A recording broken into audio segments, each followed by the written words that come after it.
My name is David Larry, and I am 90 years old. I was born on the 16th of January, 1936 in Fairhope, Alabama. And if you gave me one honest sentence to describe the last 9 decades of my life, it would be this. I spent most of it trying to figure out what I actually believe, and I am still not entirely sure I have got there. That is not a complaint. It is just the truth. I grew up in a house where faith was not a choice. My father, Harold, was a deacon in the church. My mother, Margaret, taught Sunday school. Every Sunday morning, without exception, we were dressed, combed, and sitting in those wooden pews before the opening hymn. There was no negotiation. There was no sleeping in. Faith was the structure of our home the way walls and a roof were the structure of the house. You did not question the walls. You just lived inside them. And as a small boy, I did not question them either. I believed the way children believe, fully, completely, without the burden of thinking too hard about it.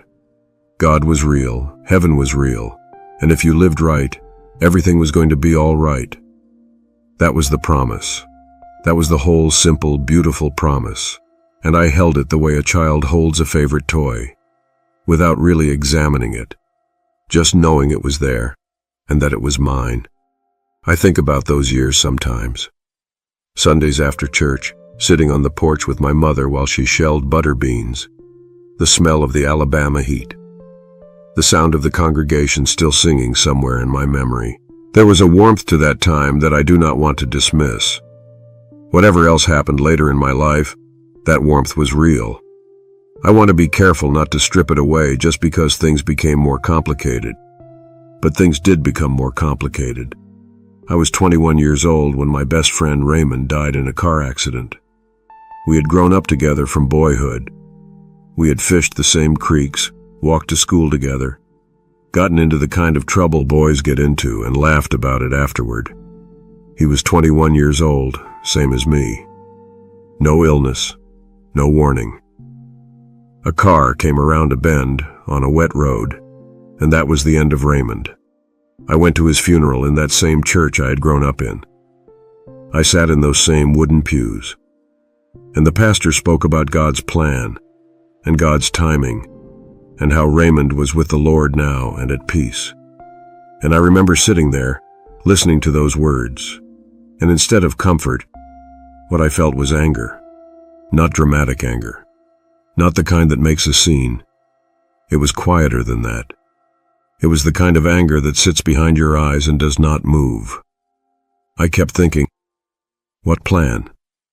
What kind of plan takes a 21-year-old boy on a wet road on a Tuesday evening? What kind of God looks at Raymond and decides it is time? I did not say any of this out loud. You did not say things like that in my family, in my church, in my town. But the thought was there, and once it was there, I could not unthink it. That was the first real crack. Not a collapse, just a crack. The kind you notice in a wall one morning and try to tell yourself is nothing. But it was something, and over the months that followed, I found myself doing something I had never done before. I started asking questions. Not out loud at first, just in my own head, lying in bed at night or sitting alone somewhere. What do I actually believe? Not what was I told to believe. Not what would my father want me to believe. What do I, David Larry, actually think is true? I want to be honest with you about how uncomfortable that was. Questioning faith in the world I came from felt like a kind of betrayal. It felt like standing in the middle of your own family and saying, maybe what you have built this house on is not quite what you think. You do not do that. You just do not. But I could not stop. I began reading. Not just the Bible, which I had grown up with, but other things. The Quran, books about Buddhism, philosophy, histories of religion. I wanted to understand what other people had concluded across all those centuries and all those different parts of the world. When they asked the same questions I was asking. Why are we here? What happens when we die? Is there something larger than ourselves? And if so, what does it want from us? What I found surprised me. Not because the answers were all the same, they were not. but because the questions were. Every tradition I read about was trying to work through the same essential mystery, the same human terror of meaninglessness, the same longing for something that holds. Whether it was a man in the desert hearing the voice of God, or a man sitting beneath a tree in India, discovering the stillness beneath thought, or ancient philosophers arguing in the streets of Athens about how to live a good life, they were all reaching for the same thing. Not always reaching in the same direction, but reaching, all of them, the same way. That did something to me. I'm not sure I can fully describe what, but it softened something in me that had gone hard after Raymond died. In 1960, I married Ruth. She was 23, I was 24, and I do not think either of us knew then what we were getting ourselves into, in the best possible sense of that phrase. We were young, and we loved each other with the uncomplicated love of people who have not yet been tested too severely. We had our son Michael in 1963 and our daughter Caroline in 1966, and for a good stretch of years, life was full in the way that makes questions about meaning feel less urgent. When you are raising children, when you are working, when there is always something that needs doing, the big questions can wait. They do wait. That is the thing. They just wait quietly at the back of the room until the house is a little quieter, and then they walk forward again. There came a point in my working life when I found myself spending many years alongside a man named Omar. He was a Muslim, devout, prayed 5 times a day, did not drink, fasted during Ramadan. I will be honest with you and say that when I first got to know him, I carried some of the assumptions that a man of my background, my generation, my part of the country was likely to carry. Nothing vicious, nothing I am proud of. Just the small, quiet prejudices that get into a person without their exactly noticing. One evening we stayed late together finishing a job that needed finishing, and somehow, the way it sometimes happens between two people working side by side in a quiet building, we started talking, really talking, about prayer, about what it feels like to pray, about whether prayer does anything or whether it is just a human being speaking into the silence and hoping something hears. And what struck me sitting there with Omar in that empty room was how familiar everything he was describing felt. The reaching, the uncertainty, the sense that there is something in a person that will not be satisfied by ordinary things. The hope that the universe is not indifferent. That is not specifically Christian. It is not specifically Muslim. It is human. It is just thoroughly, completely human. I drove home that night thinking about how much of my life I had spent treating religious difference as a wall, when maybe it was just a different door into the same room. I want to be careful here. I am not saying all religions are the same. They are not. They teach different things. They ask different things of their followers. There are real differences, real disagreements, some of them serious, and some of them sharp. I am not pretending otherwise. But underneath those differences, underneath the rituals and the language and the history, there is something that runs through all of it that feels common. Love your neighbor. Be humble. Be kind. Do not be cruel. Do not hoard more than you need. Be honest. Take care of the vulnerable. Every tradition I ever encountered said some version of that. Every one. Over the years, I had occasion to sit with a variety of different religious communities in different contexts. I sat in on Jewish Shabbat services once, and felt in it this enormous weight of history, this sense of a people that had survived unimaginable things, and still gathered every week to say thank you. I spent some time with a group of Buddhists and found in meditation a kind of stillness that I had never found in the church services of my childhood, not because those services were lesser, but because I came to them later, without the assumptions. I went to a Pentecostal service once with a colleague and was genuinely moved by the expressiveness of it. The sheer physicality of that kind of worship, people lifting their hands and singing as if their bodies could not contain what they felt. Each one of those experiences gave me something. Not the same thing, but something. I also saw the shadow side of religion, and I am not going to pretend I did not. I watched families torn apart over doctrinal differences. I saw people rejected by their communities for asking inconvenient questions, the same kind I had started asking at 21. I knew people who used God's name to justify cruelty, to rationalize their contempt for people who were different from them. I saw religion used as a weapon, as a wall, as a way of keeping the world divided into those who were clean and those who were not. That is not God's fault, if there is a God. That is human fault. But it made me careful. It made me unwilling to hand myself over entirely to any single institution, any single set of rules, any single interpretation of what the universe is and what it wants from us. I turned 45 in 1981, and that is the year things got hard in a different way. My marriage to Ruth was struggling. We were not fighting. It was quieter than fighting. We were two people who had been through a lot together, who had raised children together, who were worn down in ways that did not have easy names. Money was tight. There were pressures at work that I brought home without meaning to. And somewhere in that stretch of difficult time, I started drinking more than I should have. I want to say that plainly, because I think honesty requires it. Not dramatic alcoholism, not falling down in the street, just the kind of steady, habitual evening drinking that a man can do for years while mostly still functioning, while telling himself it is nothing, while watching quietly as it takes up more space than he intended to give it. One night, very late, sitting in the kitchen of our house after Ruth had gone to bed, I found myself in a state of genuine desperation. Not dramatic desperation, just a quiet recognition that things were not right, and I did not know how to fix them. And I prayed. Not a formal prayer, not the prayers I had grown up saying, with their proper shape and their proper words. Just an honest conversation with whatever might be listening, or might not be listening. I told it I was struggling. I told it I was tired. I told it I did not know what to do. That was all. No bargaining, no vows, no transaction, just honesty. The next day, a neighbor I had not spoken to in months called me out of nowhere and mentioned that he was going to a meeting that evening, a support group for men dealing with drinking, and asked if I wanted to come. Just like that, casual, easy. I have never known what to make of that, and I am 90 years old and I still do not know. Was it answered prayer? Was it coincidence? Was it simply that when a person is desperate enough, they start noticing the open doors that were always there?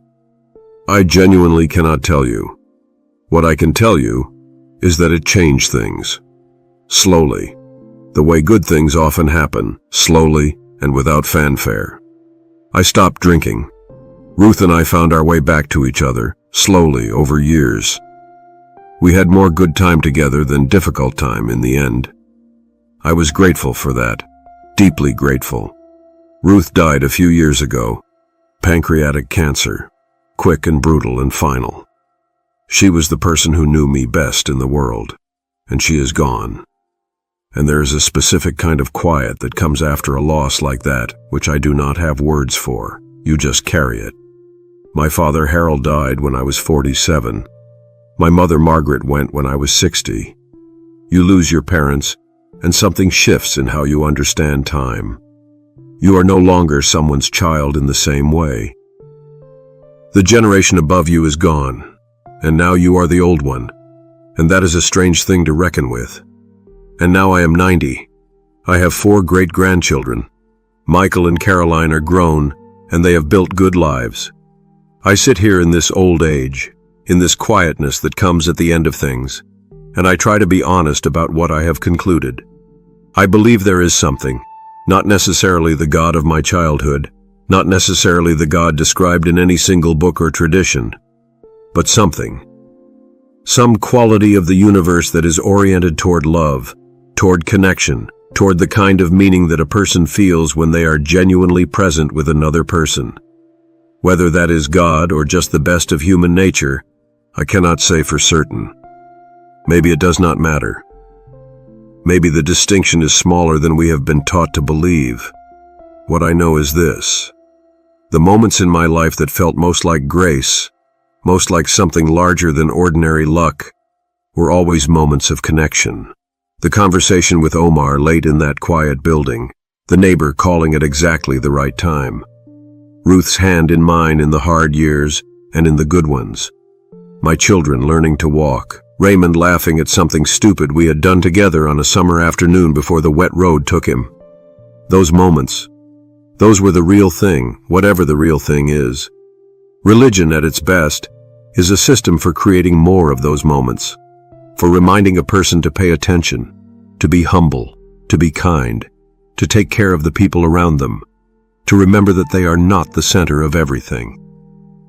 At its worst, it is a system for making people afraid, for dividing them, for giving cruelty a respectable name. I have seen both ends of that range in my lifetime.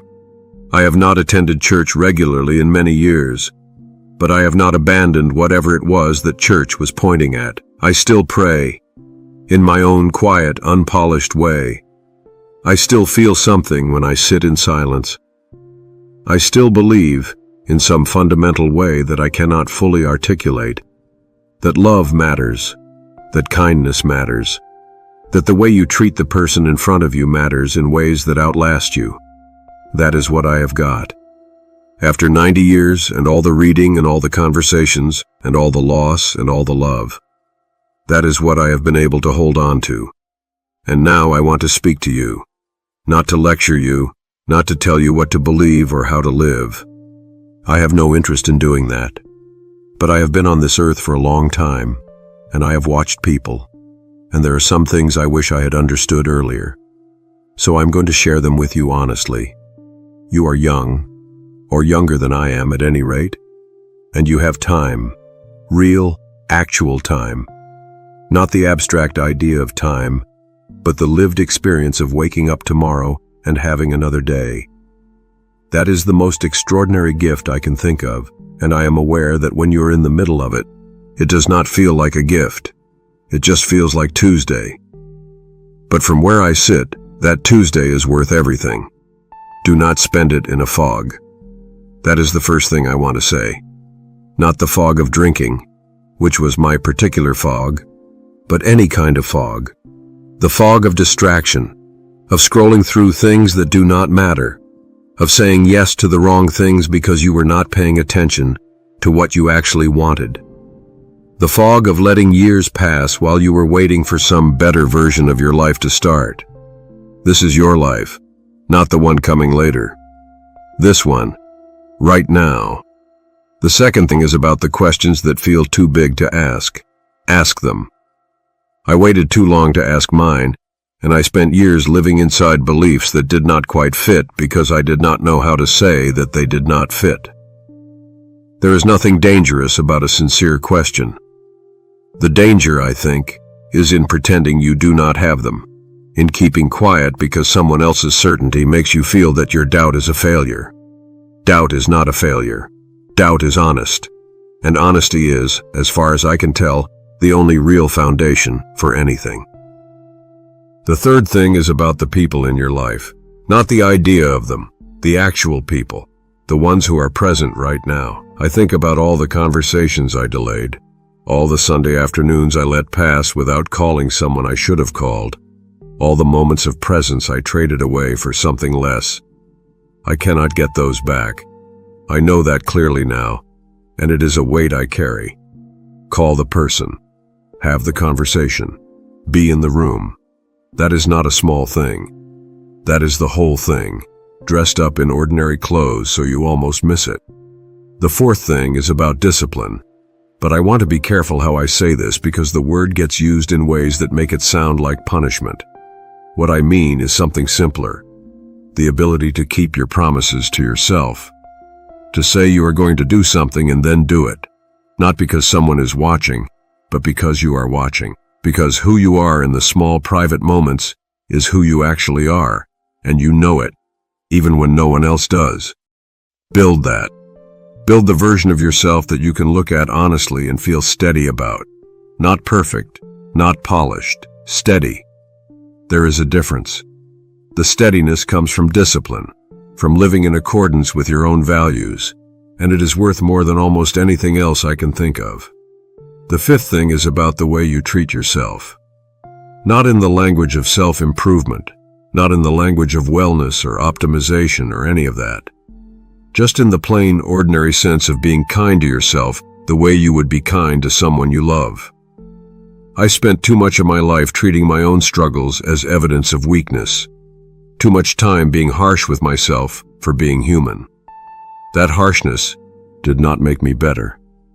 It just made me harder to live with and harder to help. Be a little gentler with yourself. You are doing something difficult. Being a person is difficult. Give yourself some credit for showing up every day and trying. And the last thing, the thing I want to leave you with, is about meaning. Not big cosmic meaning. Not the question of whether God exists or what happens after death. Just the small daily meaning of a life that is lived with some attention, some care, some love. I do not think meaning is something you find. I think it is something you build, slowly, through the accumulation of small, genuine acts. The kindness you showed someone who did not expect it. The promise you kept when it would have been easier not to. The question you asked honestly. The presence you gave someone when they needed it. That is what adds up. Not the achievements, not the titles, not the things. The small, genuine acts of being a decent person in the world. I have had a long life. I have lost people I loved more than I can say. I have been wrong about things I was certain of and right about things I doubted. I have asked questions that had no answers and sat with that discomfort long enough to realize that the discomfort was not going to kill me. I have found beauty in unexpected places. Buddhist silence, Jewish persistence, the expressive joy of Pentecostal worship, the late-night honesty of two tired men trying to make sense of what they believed. All of it was part of something. I just could not always see what. What I believe now, at 90, in this chair, with the afternoon light coming through the window, is that love is the thing, not love as a concept or a feeling you wait to have. Love is a practice, a daily, imperfect, sometimes difficult practice of paying attention to the people around you and treating them as if they matter. Because they do. Because you do. That is the whole thing, as best I can tell. After 90 years and all the questioning and all the loss, that is the whole thing. If any of this meant something to you, sit with it. You do not need to agree with all of it. You do not need to agree with any of it. But if even one piece of it touches something real in you, honor that. Pay attention to it. You have time. Use it well. My name is David Larry. I am 90 years old, and I am still learning. I am 90 years old. And I have learned that the most important things in life are rarely loud. They are quiet. They are simple. They are found in the small, honest moments between people who are willing to pay attention to one another. If you have sat with me through this story today, I want you to know that means something to me. At my age, you do not take for granted the gift of being heard. And I hope that somewhere in these words, you found something worth carrying with you. Maybe it was a reminder to ask the questions you have been avoiding. Maybe it was a nudge to call someone you have been meaning to call. Maybe it was simply the reassurance that it is all right not to have all the answers. Whatever you take from this, I hope it serves you well. Now, this old man has a small and gentle request. If this conversation touched something real in you, would you consider subscribing to this channel? There are more stories coming, more honest conversations from people who have lived long enough to finally tell the truth. Hit that bell notification so you are the first to know when the next one arrives. And if this video moved you in any way, please like it, share it with someone who might need it, and leave a comment below. I genuinely read them. There is one thing I would especially love to know. Where in this world are you watching from? Write your country down in the comments. Just your country. It would mean a great deal to this old man in Alabama to know how far these words have traveled. Thank you for your time. It is the most precious thing you have. Take good care of yourself.